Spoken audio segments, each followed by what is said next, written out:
Madame, Monsieur, bonjour. Tout dépend de l'heure à laquelle vous nous regardez sur notre page Facebook, comme la chaîne YouTube Oyakondolo TV. Vous le savez, depuis quelques jours, nous avons entamé un périple lomamien. En ces jours, on se retrouve à Ngandanjika. Ngandanjika, l'un des territoires majeurs et, pour ne pas dire grand, de la province de Lomami.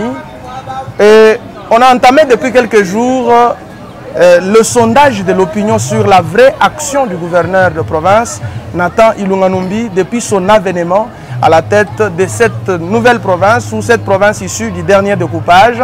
Il a été élu dans un ticket avec le candidat de l'UDPS, Jean-Claude Lubamba Mutombo.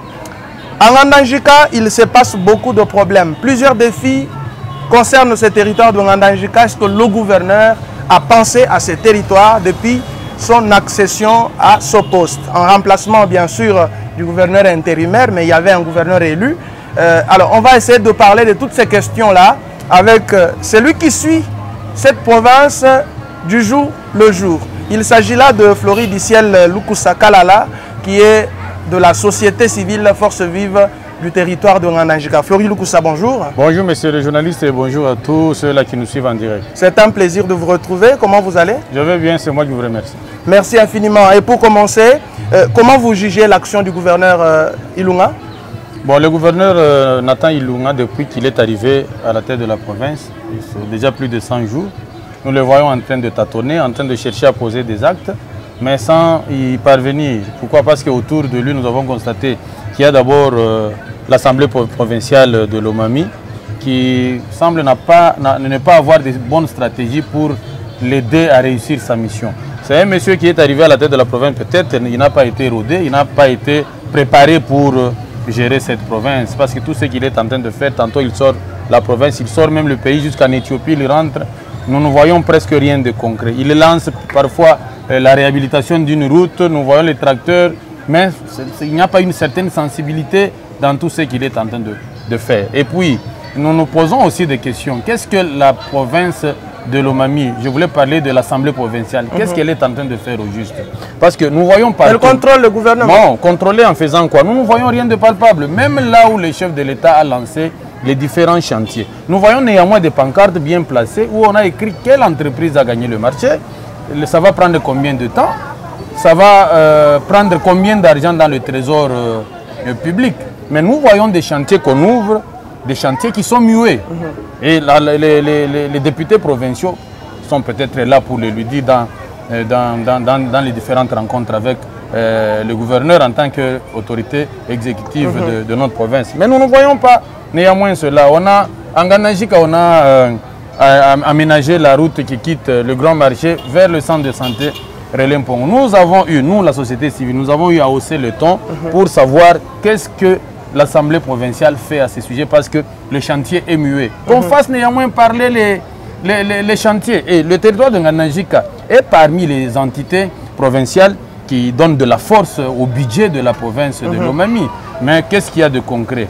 La province de Lomami, je crois, vous l'avez souligné, c'est en dehors de micro, que ce n'est pas seulement la ville-province, ce n'est pas seulement la ville, je voulais dire, le chef-lieu de la province qui est Kabinda. C'est toutes les entités qui composent la province. Et ça, c'est vraiment un mauvais comportement politique, hein, des gens qui croient qu'être gouverneur, on ne doit diriger et poser des actions qu'au chef-lieu. Non. Et puis, le chef-lieu même contribue en quoi au budget provincial de Lomami? Les experts, ceux-là qui sont au budget, ils en savent plus, parce que Ngandanjika vient en seconde position après la ville de Mweneditu. Alors qu'est-ce que Ngandanjika reçoit en retour? Nous ne voyons absolument. Raison pour laquelle je profite de cette occasion pour interpeller le gouverneur de province, que tout ce qu'il est en train de faire, nous sommes en train de voir. Parce que vous voyez, au sommet de l'État, il y a la guerre à l'Est, il y a ceci, cela, patati patata. On cherche peut-être qu'il y ait un certain glissement, de combien de temps. Et quand il y aura un petit glissement, ça va profiter au gouverneur qui est en fonction. Parce qu'il pourra quitter néanmoins quand il y aura de nouveaux députés provinciaux qui seront élus. Alors il n'a qu'à redresser maintenant son front pour regarder les différents chantiers de la province en face, afin de les exécuter pour que les Lomamiens et Lomamiennes puissent essayer un peu de pousser un ouf de soulagement vis-à-vis de son quotidien. Il est gouverneur de province et non gouverneur du territoire de Ngandanjika, mais à vous entendre, lorsque vous regardez Ngandanjika, c'est un échec, une débâcle, un revers pour le gouverneur de Lomami. c'est un échec patent parce que jusque-là, il a déjà totalisé plus de 100 jours. Nous ne voyons pas... Il a peut-être le souci de faire quelque chose de bon, mais par peut-être son inexpérience, peut-être par manque d'acolytes à ses côtés pour le pousser à réaliser des actions palpables et sensibles, il est dans cette incapacité. Il n'a qu'à recadrer les tirs, à revoir son entourage, les différents conseillers, pour voir qu'est-ce qu'ils font autour de lui réellement. Parce qu'il ne doit pas avoir tout un lobby de conseillers qui ne font absolument rien, mais qui sont là en train de bouffer l'argent de la province inutilement. Peut-être que c'est un moindre détail. Le vice-gouverneur de Lomami est natif de Ngandangika. Est-ce qu'il ne chuchote pas à l'oreille de son titulaire? Même s'il chuchote, il est fils de Ngandangika, originaire de Ngandangika, oui. Même s'il chuchotait à l'oreille du gouverneur, son titulaire, il va souffler cela en faveur de Mouénédito parce qu'il a été élu là-bas. Il a un devoir de redevabilité à la population de Mouénédito, la ville où il a été élu député provincial, pas en Ngandangika, bien qu'ils soient originaires d'ici. On l'a vu dernièrement distribuer les cahiers, les boîtes d'écrit dans les différentes écoles à Mouénédito, son fief électoral, bien qu'il est vice-gouverneur de tous les Lomamiens. Est-ce qu'il en a fait en Ngandangika? Point d'interrogation. Raison pour laquelle nous demandons au gouverneur de saisir la balle au bon, de revoir son entourage, d'enlever tout celui qui est bon à rien. Il doit aller trouver le meilleur lendemain ailleurs, au lieu d'être autour du gouverneur sans faire quelque chose de palpable. Parce que c'est surtout son bilan et non le gouvernement de chaque ministre. Donc c'est lui qui répondra bien évidemment devant la population pour respecter l'un des principes de la bonne gouvernance. Flori Diciel, en tant que société civile, à votre niveau, qu'est-ce que vous avez fait? Est-ce un mémorandum? Est-ce peut-être une manifestation de colère parce que c'est de droit pour exiger la visibilité pour finalement le décollage du territoire de Ngandangika dans ces régimes de Nathan Ilunga? J'apprécie beaucoup votre sagesse de me poser cette question parce que ce sont des initiatives qui sont encore en gestation. Nous allons y arriver, surtout si, parce que vous voyez, nous sommes déjà au courant d'une année électorale, s'il faut bien le souligner.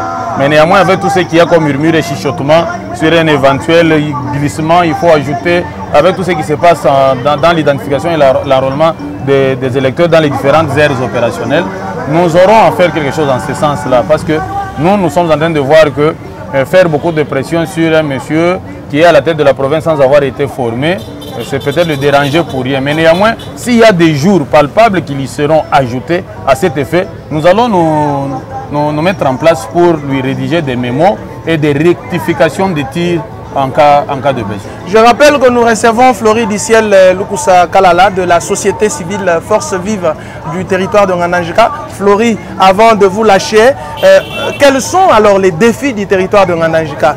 Le territoire est confronté à quel mot particulièrement et les mots plus précisément urgents?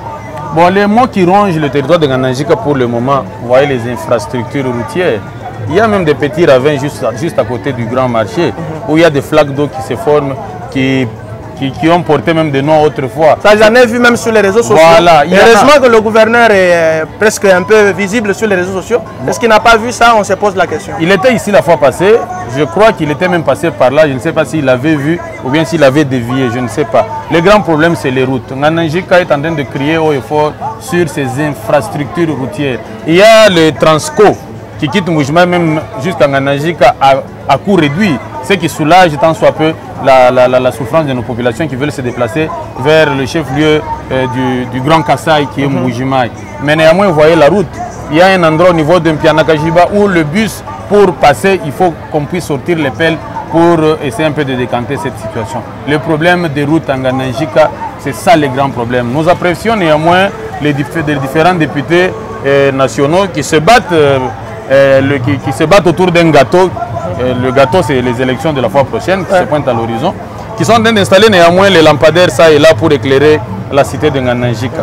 Ça, c'est le moment de chapeau bas, c'est le moment qu'ils doivent le faire pour que chacun puisse montrer de quoi il est capable et pour que le moment venu, nous puissions juger tout un chacun. Même si, Flori, c'est une pré-campagne presque que vous n'avez jamais dénoncée. C'est pas seulement en Ngandangika, on nous a appris que c'est presque partout, que les gens... Bon, c'est une pré-campagne, c'est autorisé, une pré-campagne, mais sans battre campagne réellement, mais néanmoins ils le font sous d'autres appellations. les amis de, les clubs de Dynamique 2, nous en avons vu ça et là en Ngandajika. Il y a aussi les problèmes d'insécurité au niveau de la police, au niveau du stade, l'autorité provinciale. Le football en Ngandajika est en train de mourir de sa belle mort. Alors il faut que l'autorité provinciale puisse essayer un peu de jeter un œil là-dessus pour qu'est-ce qui ne va pas. Nous, on a joué au foot dans ce territoire. Il y avait plus ou moins 9 jusqu'à 12 équipes ici. Maintenant, on parle que de 3 ou 4 clubs, ce qui est déplorable. Les équipes doivent survivre dans Ngandajika en accompagnement avec la sécurité locale. Maintenant, la sécurité locale a tourné le dos au sport, les matchs se jouent au stade. Sans sécurité, tout ça nous sommes en train de décrier. Et puis l'insécurité dans les différents quartiers, il y a beaucoup de soucis, il y a trop peu de soucis dans les différents quartiers. En rapport avec, quand vous allez à Kinshasa, les soucis sont presque partout. Pour que quand il y a un cri d'alarme quelque part, la police ne peut pas tarder pour être sur place et essayer un peu de mettre l'ennemi hors d'état de nuire. Ce qui ne se fait pas ici en Ngandajika. Alors il y a beaucoup de choses à faire en Ngandajika que l'autorité provinciale, si elle s'est penchée vis-à-vis de notre territoire, peut-être en pourparlant avec les élus locaux, ils pourront lui en dire plus. Merci bien Flori Diciel Lukusa. Je parlais plutôt de la dernière question, mais là on va faire la dernière qui ressemble pratiquement à un bonus. Mais si le gouverneur a échoué jusqu'ici, parce que vous avez parlé de tâtonnement, il se débrouille, il se recherche encore, mais sans impact sur le vécu quotidien du territoire de Ngandajika. Ça veut aussi dire que les députés provinciaux élus de cette circonscription électorale ont tout simplement échoué. Ça vous le dites avant moi.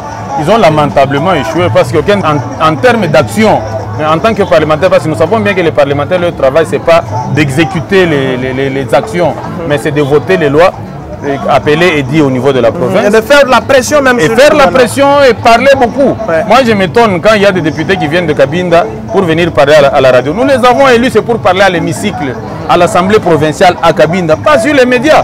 Sur les médias, c'est pour chercher à faire semblant pour que nous puissions croire que réellement vous parlez en notre faveur. Non. Parler, c'est là-bas. Et quand vous parlez là-bas, nous aurons les échos ici. Nous allons savoir qui pense pour Ngandajika ou bien qui est allé juste pour remplir ses poches. Merci infiniment Flori Diciel Lukusa. Avec plaisir de vous revoir encore pour d'autres questions. On espère la prochaine fois, les actions seront visibles ici à Ngandajika. C'est moi qui vous remercie et je serai encore très content de vous retrouver encore une fois de plus devant votre caméra. Merci chers internautes, on était avec Flori Diciel Lukusa Kalala de la société civile Force Vive. Vous l'avez certainement compris, tout ne semble pas marcher dans le territoire ou au territoire de Ngandajika. Il faut aussi rappeler que notre périple se poursuit. Après Ngandajika sera le tour de Kalambayi, de Balouba Chankadi, on sera à Mweneditu.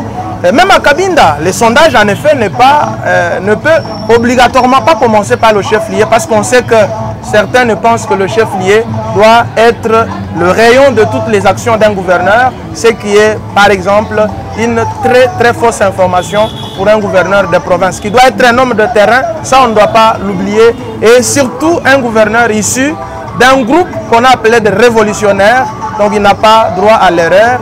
Il doit même acheter les anges pour que finalement le décollage soit donc effectif dans la province de Lomami, mais pas seulement à Cabinda, partout dans la province. Je vous remercie très sincèrement et vous retrouve pour la suite des interviews et entretiens exclusifs que nous arrachons ici à Ngandajika, Lomami tout entière, parce qu'il s'agit de la province. Merci infiniment et à bientôt.